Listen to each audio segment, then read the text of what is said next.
آخرین پیشنهاد من بر رهبریت حزب نهضت اسلامی تاجیکستان مخصوصا با استاد گرامی ما همین است که من بعد در رسانیدن سیاست پیش گرفتهشان عباره پیشتر را تغییر دهند. سیاست صبر و تحمل اگر گوییم باز همون انتقادها نافهمیها صبر به معنای عجز و ناتوانی میفهمند. بهتر میشد که استاد من بعد در برآمدها و مصاحبه ها و گفت و شنیده هاشون گویند سیاست صبر و استواری و حکمت تا اینکه روح ما را تا اندازه روشن‌تر کند. سبحانك اللهم بحمدك نشهد ان لا اله الا انت نستغفرك ونتوب اليك.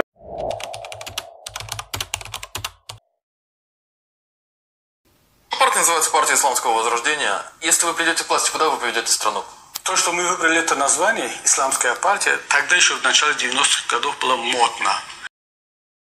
Там по всему миру, исламскому миру появились исламские партии, движения, исламские банки. У нас было такое решение еще 10 лет тому назад, когда мы еще были легальной партией, менять название партии. Но потом все-таки решили, что это уже история. Нас приняли так, каким мы есть. Мы демократическая партия, по сути, с исламским названием. Международный сообщество нас так принял, Европа нас так признает, власть нас признает. Почему мы нет? Если мы, по сути, демократическая партия, как, например, христиан-демократическая партия в Европе. Поэтому не было тогда необходимости менять название партии. А сейчас такая необходимость, наверное, уже есть, и вопрос опять рассматривается. Но ваш вопрос, куда мы ведем? Да, страну? Может быть, назовите какую-то страну, которая может для вас быть моделью.